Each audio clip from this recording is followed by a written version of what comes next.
Hey, what's up? This is your boy Jeremy Griffith, Jeremytragic,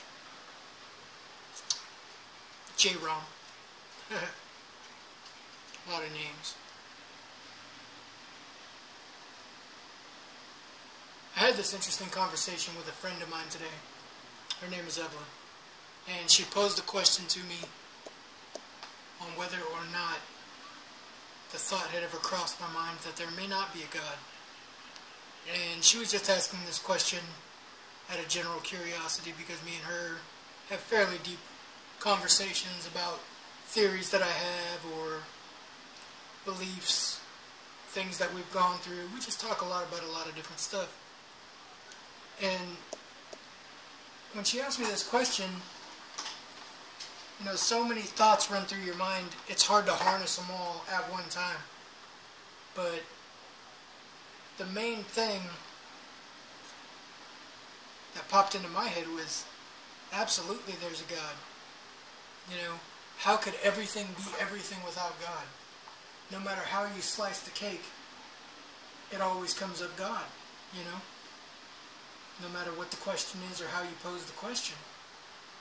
Like, she said that her philosophy was that life is kind of just playing itself out.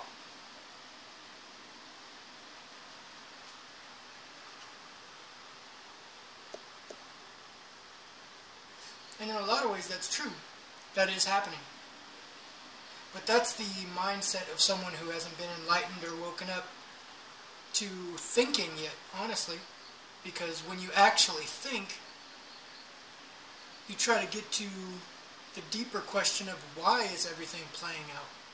You know, and there had to be an orchestrator to the show, for lack of a better term.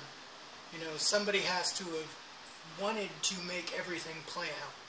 So they must have set something into effect. And that right there is the answer to God. Of course there's a God. How do you think everything came about? You know, some people come at me with the theory of evolution. And I myself believe in evolution. I think evolution is amazing. I don't believe in evolution the way that most scientists do or most people believe in evolution. You know, if there was an evolution, then that evolution was God.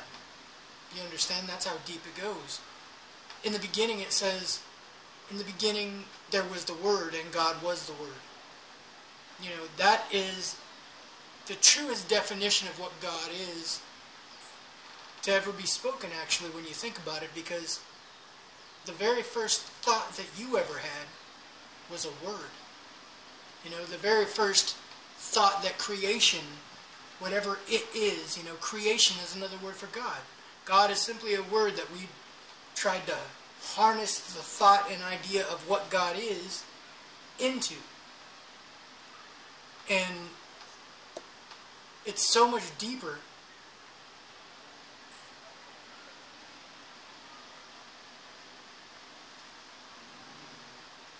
than most people choose to understand or choose to think about. Most people just get caught up in their lives and they don't want to think that deep. They don't want to think that much on any subject or any topic. Most humans are mundanely happy about just drifting through life and surviving. You know, that's actually a funny theory. I was watching another video on YouTube today about, you know, the zombie apocalypse, and a guy was telling me, or a guy was saying, you know, actually, technically, the zombie apocalypse has already happened. We're living amongst zombies every day. These people who go to work and work 16-hour days, you know, to sustain their 2 children and wife, or whatnot, you know, and don't pay attention to anything. They mindlessly vote the way that all their friends and family have encouraged them or influenced them to vote. You know, their existence is pretty much consisting of, you know, how much longer do I have to work to get that 46-inch TV or 50-inch or whatever your goal may be, you know. That's why it's important to stay humble and always be thankful for what you have, and don't try to don't become overly obsessed with possessions, because that's possession. But anyways, that's a cool little theory that I looked at too on the zombie apocalypse. But anyways, back to my original conversation, you got to understand how deep and how amazing, how vast God is. God is such a grand concept. I can't even, well, I mean, all of us together, everyone. You could take all the geniuses that have ever existed, comprise them into one, and they still wouldn't have the comprehension of God. And they still wouldn't be able to comprehend what God is, because He created all of that.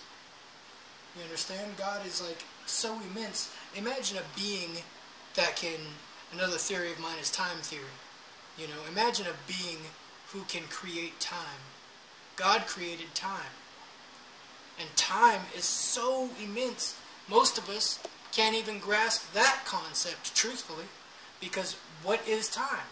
Time it's nothing more than a beginning and an end. And everything in between is in it. So everything that you can think of, everything that you can comprehend happening, everything that you can begin to imagine will be. And that's time theory. That's how great time is. I believe that time was taught through Satan, because God had a question posed to him from Satan, which was, I want to be like you. I want to be as big as you. I want to be what you are. And in order for God to prove to Satan that that couldn't be, He had to set an entire new game into effect, which is humanity. And we're all playing this game out to prove, in a way, it's all so much greater than this. But in a way, this is going on as well. Is we're all proving a point to Satan, which is the fact that he cannot win this war. That's immense when you think about it. And that's, for God, that's like a Saturday. You know what I'm saying? He created so much more. He created everything. Everything comes from God. So when you look around, how can you not see God? God is everywhere and everything, no matter how you slice the cake. But anyways, hopefully that answers your question, or if anybody else was questioning whether or not